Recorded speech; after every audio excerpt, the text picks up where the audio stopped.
Hey, salut terriens, c'est Captain Max. S'il y a bien une question qui revient très souvent de la bouche des non-initiés à l'univers des comics, et plus particulièrement à celui de DC Comics, c'est quoi le Flashpoint? Parce que oui, c'est très certainement l'un des récits les plus importants pour la maison d'édition, puisqu'il signe un redémarrage complet de son univers partagé par tant de super-héros. C'est pourquoi aujourd'hui, afin de fêter les 10 ans de cette série majeure, j'ai décidé de revenir sur cette dernière, afin qu'elle n'ait plus aucun secret pour vous. Bang!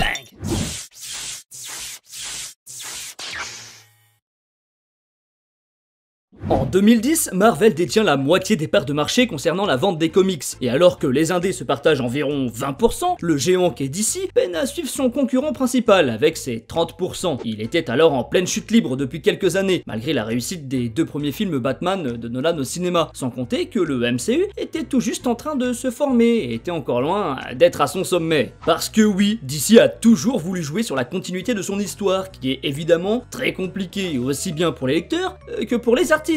C'est pourquoi la maison a eu recours à quelques techniques afin de rendre le tout cohérent. La première d'entre elles, c'est le multivers, officialisé en septembre 1961 dans le Flash numéro 123. Le tout nouveau porteur du costume écarlate, du nom de Barry Allen, découvre l'existence d'une dimension parallèle appelée Terre 2, avec un autre Flash, Jay Garrick, le tout premier Flash, celui de l'âge d'or. C'est ainsi que le multivers naît. On rencontre donc principalement la JSA, Justice Society of America sur Terre 2, avec de vieux super-héros de l'âge d'or, et la JLA, la Justice League of America, sur Terre 1, avec le fameux groupe composé de Batman, Superman, Wonder Woman et compagnie, que tout le monde connaît aujourd'hui, évidemment. Et c'est là que l'on passe à la deuxième technique de chez DC pour s'en sortir avec cette chronologie de l'enfer. Les crises. Utilisées depuis 1963 avec Crisis on Earth 1, DC utilise ce terme de crise pour décrire les crossovers importants à l'intérieur même du multivers DC. Ainsi, en 1985, dans l'énorme Crisis on Infinite Earth, le concept de terre multiple est supprimé, car considéré comme trop confus après tant d'années de numéros à son actif. À partir de là, il ne subsiste plus qu'une seule Terre, pour faciliter les choses. Et c'est de cette manière que DC va continuer de publier ses séries, en y ajoutant de temps en temps une crise pour briser le statu quo de ses personnages, et relancer un peu les ventes, mais aussi avec des Elseworlds, des histoires ne faisant pas partie de la continuité, comme Batman Vampire par exemple, afin d'offrir plus de liberté aux auteurs, de sorte qu'ils peuvent faire un peu de tout et n'importe quoi avec les personnages, sans que ça ait de réel impact sur les autres séries. Après la dernière crise orchestrée par Morrison en 2008, du nom de Final Crisis, les lecteurs sont pour la plupart complètement perdus. En même temps, une crise c'est déjà très compliqué en temps normal, mais si en plus elle est écrite par Grant Morrison, je ne vous raconte pas l'étendue des dégâts, tant l'auteur a une écriture particulière, assez brouillonne et sans parler de son manque de recul, à cause de sa trop grande connaissance de la continuité de l'univers DC Comics. C'est alors qu'en 2011, l'éditeur décide de repartir de zéro, aussi bien avec les numéros des issues qu'avec les origines des personnages, mis à part quelques exceptions, comme Batman qui réussit à passer un peu à côté. De la sorte, de nouveaux lecteurs peuvent ainsi se lancer dans les comics, en commençant par le tome 1, et cela peu importe le super-héros qu'ils choisissent. Mais il y a juste un point très important à ne pas oublier, il existe déjà de très nombreux lecteurs, et pas question de les perdre. C'est pour cela qu'il va être très important de réussir à justifier le pourquoi du comment d'un tel reboot via une histoire efficace et incontestablement bonne. Du moins, assez pour faire accepter la perte d'une continuité à des fans hardcore.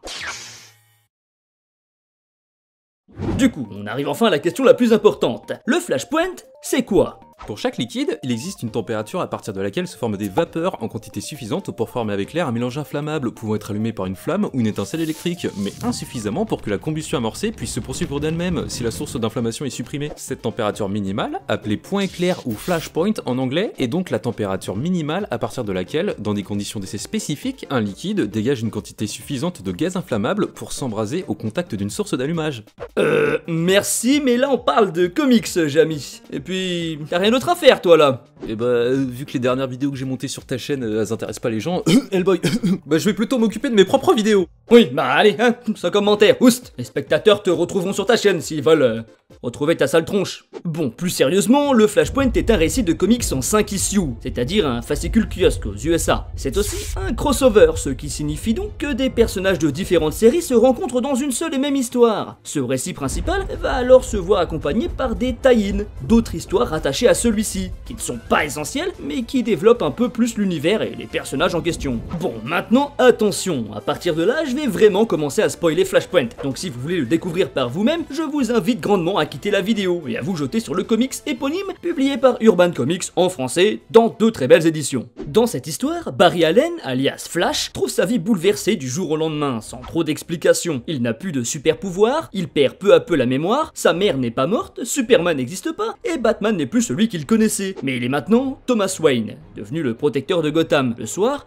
du meurtre de son fils Bruce. Mais en plus de tout ça, ce nouveau monde est sur le point d'éclater, puisque désormais, Aquaman et Wonder Woman se livrent une guerre sans se soucier de l'avenir de la planète.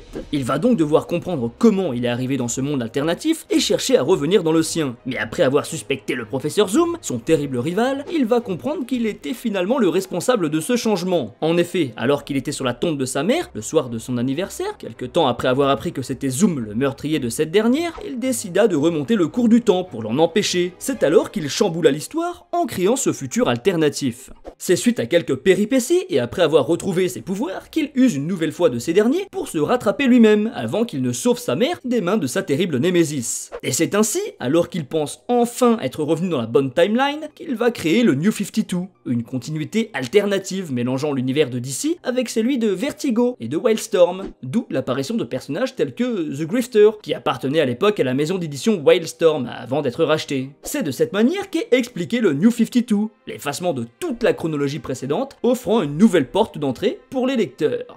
Bon, entre-temps, tout ça a été changé par Doomsday Clock, apparemment ça serait plutôt Dr Manhattan le coupable et plus Flash, mais bon, pour ça, je vous renvoie vers ma vidéo sur le Dr Manhattan. Du coup, si vous voulez découvrir le Flashpoint, vous avez de la chance, puisque comme je vous l'ai dit tout à l'heure, Urban Comics a publié l'intégrale Flashpoint en un seul volume et en 2 versions différentes, la classique et la spéciale anniversaire 10 ans, que vous saurez reconnaître avec sa couverture à effet holographique. Et si vous n'êtes pas un grand lecteur, vous pouvez aussi voir le film d'animation Flashpoint Paradox, qui est assez fidèle au comics en se permettant tout de même quelques petits changements, comme l'ajout des tie-in, que vous pouvez d'ailleurs retrouver aussi en comics, toujours chez Urban Comics, dans le monde de Flashpoint, avec un premier numéro revenant sur les histoires de Thomas Wayne en tant que Batman et devant affronter un Joker très particulier que je vous ai déjà présenté dans ma vidéo sur les Jokers alternatifs. Mais ce n'est pas tout, dans ce tome 1 de Le Monde de Flashpoint, vous pouvez aussi retrouver un tie-in autour de Deadman, Deathstroke et compagnie, et même d'autres encore dans le second tome. Mais si vous voulez en savoir plus, je vous conseille de me suivre sur Instagram.